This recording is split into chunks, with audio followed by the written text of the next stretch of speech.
Salut tout le monde! On se retrouve aujourd'hui pour discuter d'un sujet super important, un sujet qui nous touche tous. Comment bien choisir les personnes qui nous entourent. On est tous passés par des relations compliquées, que ce soit en amour, en amitié ou même en famille. Et parfois, on se sent un peu perdu, sans savoir comment faire le tri, comment s'entourer de personnes positives qui nous aident à avancer.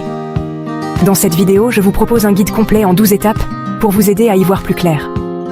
On va parler de l'importance de bien se connaître, de comprendre ce dont on a besoin, mais aussi d'apprendre à repérer les signes qui montrent qu'une relation n'est pas saine. Que vous soyez plutôt extraverti ou timide, que vous ayez beaucoup d'amis ou que vous soyez plutôt solitaire, ce guide est fait pour vous. Alors, installez-vous confortablement, prenez de quoi noter si vous voulez, et on commence. La première étape, et la plus importante, c'est d'apprendre à se connaître. Avant même de pouvoir choisir les personnes qui nous conviennent, il est essentiel de comprendre qui on est, quelles sont nos valeurs, nos limites, ce qu'on veut dans la vie. Prenez le temps de réfléchir à ce qui compte vraiment pour vous. Est-ce la famille, la loyauté, l'ambition, la créativité? Une fois que vous avez identifié vos valeurs, ce sera plus facile de reconnaître les personnes qui partagent les mêmes et qui pourront vous accompagner longtemps. N'oubliez pas que se connaître est un cheminement constant. On évolue, on apprend, on change tout au long de la vie. Alors, soyez indulgents avec vous-même et n'hésitez pas à faire régulièrement le point sur vos besoins et vos envies. Soyons honnêtes, toutes les relations ne se valent pas. Il faut bien comprendre les différents types de relations qui existent pour mieux saisir la place de chaque personne dans notre vie. Il y a les amis proches, ceux sur qui on peut compter, qui nous connaissent comme leur poche et qui nous aiment avec nos défauts. Il y a les amis un peu plus lointains, avec qui on passe de bons moments, mais avec qui on ne partage pas forcément tout. Et puis, il y a les connaissances, les collègues, les personnes qu'on croise souvent sans avoir de lien profond. Savoir faire la différence entre ces types de relations vous aidera à mieux gérer ce que vous attendez des autres et à éviter les déceptions. Vous l'avez compris, se connaître c'est la base. Mais il est tout aussi important de savoir identifier les personnes qui partagent nos valeurs.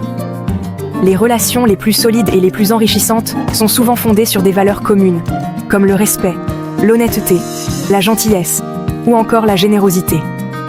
Quand vous rencontrez quelqu'un, faites attention à ce qu'il dit, mais surtout à ce qu'il fait.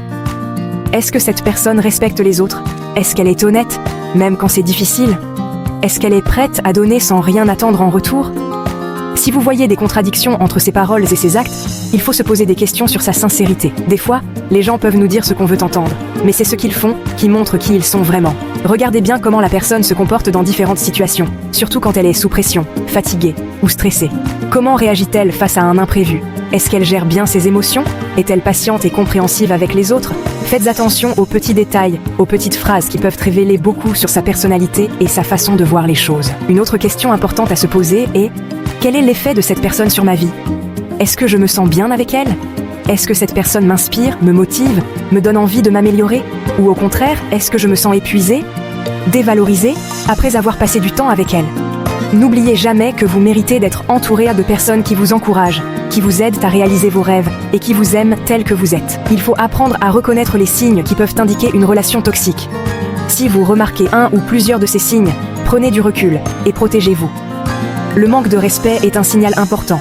Est-ce que cette personne se moque de vous, vous rabaisse ou vous critique tout le temps? Un comportement manipulateur est aussi un signe qui ne trompe pas. Est-ce que cette personne essaie de vous contrôler, de vous faire culpabiliser ou de vous éloigner de vos proches? L'absence de réciprocité est un autre signe important. Avez-vous l'impression d'être la seule, à faire des efforts dans cette relation? Une relation saine et équilibrée est basée sur la réciprocité. Ça veut dire que les deux personnes donnent et reçoivent autant l'un de l'autre. Bien sûr, il y aura des moments où l'un aura plus besoin de l'autre, mais l'important, c'est l'équilibre général. Posez-vous ces questions. Est-ce que cette personne est là pour moi quand j'en ai besoin? Est-ce qu'elle me soutient dans mes projets, même si ce ne sont pas les siens? Est-ce qu'elle est contente quand j'ai du succès? Si la réponse est non à l'une de ces questions, il faut en parler ouvertement avec la personne concernée. Quand vous choisissez quelqu'un avec qui partager votre vie, pensez à la compatibilité sur le long terme. Quels sont vos projets? Voulez-vous fonder une famille, voyager, vivre à l'étranger? Est-ce que vos visions du futur sont compatibles? Au-delà des projets, demandez-vous si vous acceptez les différences de l'autre. Personne n'est parfait, et c'est normal d'avoir des avis différents sur certains sujets. L'important, c'est de pouvoir communiquer et échanger. Notre intuition est précieuse, il ne faut pas la négliger. Si vous ressentez un malaise en présence de quelqu'un, si quelque chose vous gêne sans que vous puissiez l'expliquer, écoutez votre petite voix intérieure. Votre inconscient a peut-être capté des signaux que votre conscient n'a pas encore vus. N'ignorez pas vos ressentis, même s'ils vous semblent bizarres. Prenez le temps d'analyser la situation et de comprendre ce qui vous dérange. Apprendre à connaître quelqu'un prend du temps.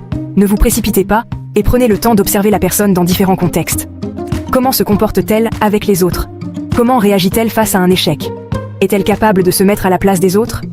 Plus vous passerez de temps avec cette personne, mieux vous la connaîtrez et vous serez capable de savoir si elle a sa place dans votre vie. Pour vraiment connaître quelqu'un, il faut la voir dans différentes situations.